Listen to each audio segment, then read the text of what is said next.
What's up, Algebra 2? Mr. Jones here with you. Just a quick review of simplifying radicals, something that you need to know for this unit, but it's something that you might forget. So I just wanted to give you a quick review of how to do this. What I'm going to do here, I'm going to present you to two different strategies, okay? Two different strategies of how to simplify these radicals, and you can choose whichever one makes more sense to you. So just first off, what are we doing when we simplify a radical? We are, right, we're taking radical is another word for a square root, right? And so when we're asked like, what's the square root of 36, right? We're able to say, oh, the square root of 36 equals 6, right? Because 6 times itself, or 6 times 6 equals 36. So we would call 36 a perfect square, okay? So that makes sense, right? That makes sense. So we can get a whole number answer. However, when we're asked to take the square root of a non-perfect square, right? So if you took the square root of 50, you would get like 7.0 something, okay? A decimal that actually would go on forever. And we don't want decimals, okay? Because it's saying leave answers in simplest radical form, which means we are able to kind of like how we reduce a fraction, we're able to kind of reduce a radical, okay? So strategy one, okay, what I'm going to show you first, this to me is easier, but it requires a little bit of head knowledge, okay? So this would be if you are good with your times tables, and specifically, you are good with knowing what your perfect squares are, okay, and recognizing this. So your perfect squares, just listing them off, perfect squares would be 1, 4, 9. Okay, so just your perfect squares, here's the first 10 of them. And these are, yeah, square numbers that where something times itself equals a whole number times itself equals these, okay? And so if you know these and you're able to recognize that, that's great, okay? And so these are helpful to kind of have in the back of your mind as you simplify radical. These are actually really valuable, okay? So what we want to think of with these is when you're looking at 50 and you think, okay, 50 is not a perfect square. So the next question you ask yourself is, does 50 have any perfect square factors? Meaning, like, do any of these numbers multiply by something else to equal 50? And obviously one is going to work, but that's not really going to help me reduce, right? But if I go down my line, 25, 25 times something equals 50, right? I could break that up into 25 times 2, okay?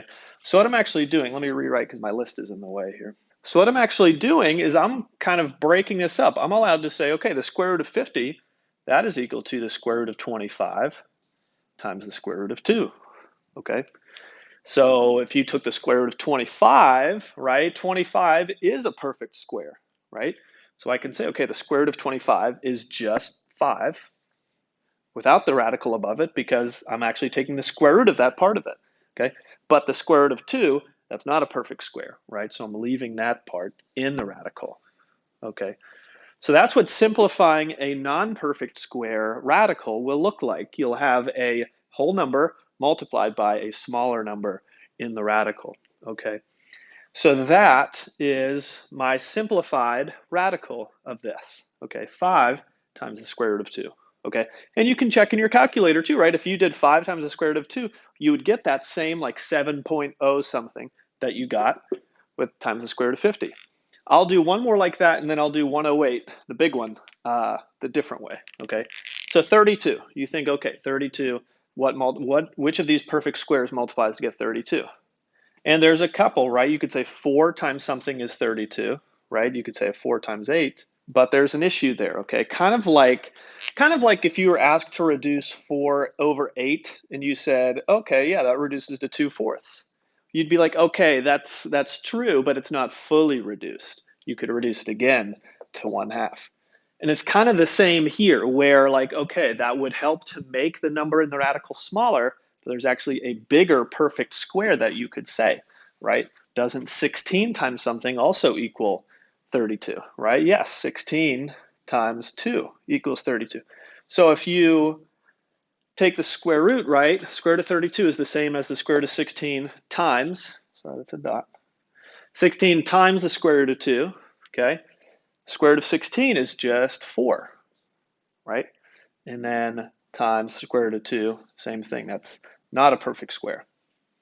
So you could say the square root of 32 is the same as 4 times the square root of 2. Okay?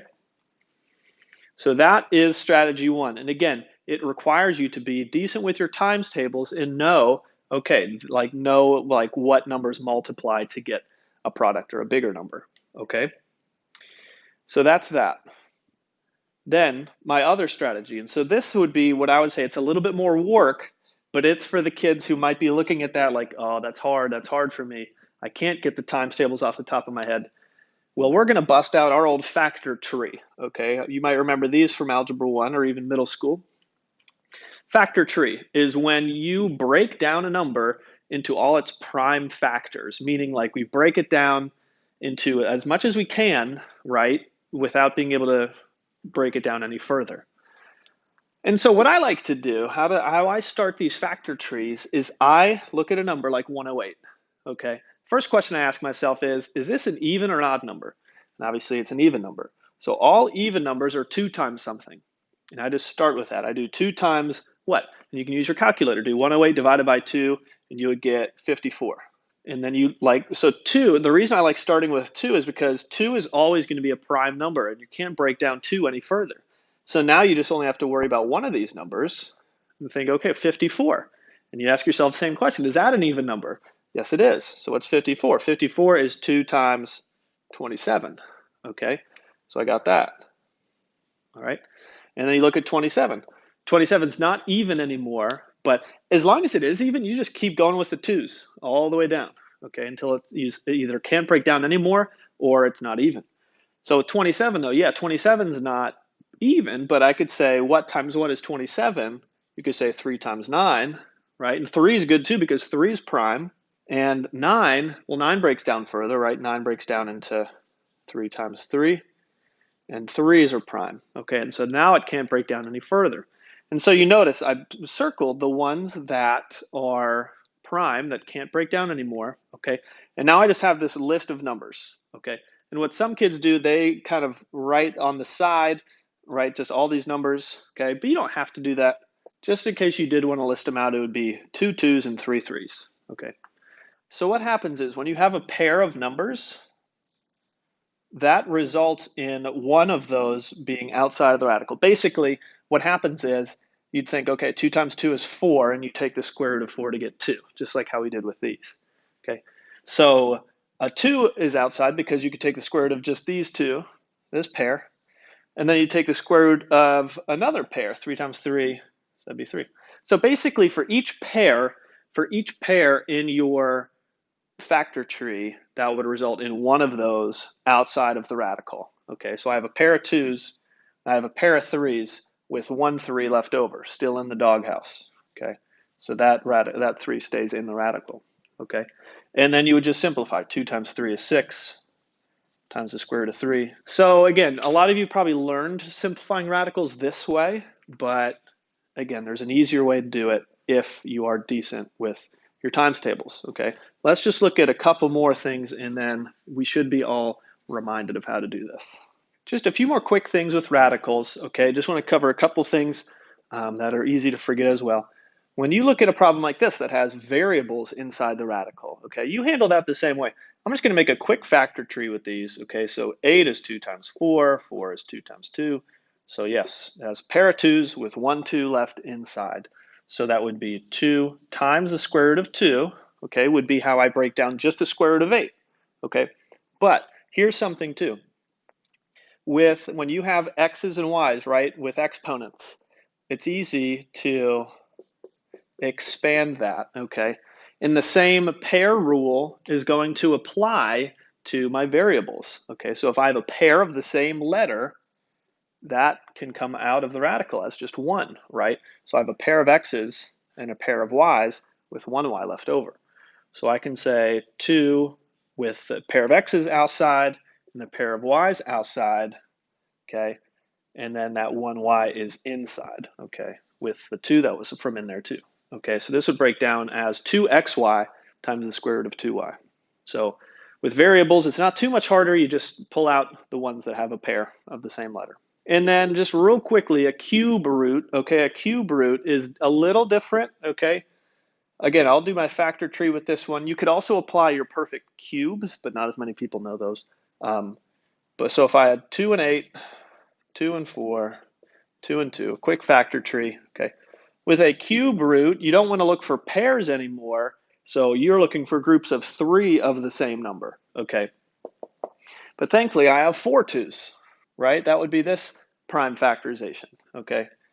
So I do have a group of 3 2's, so that can come outside of the radical, but the 3 we're able to get out, so that's good.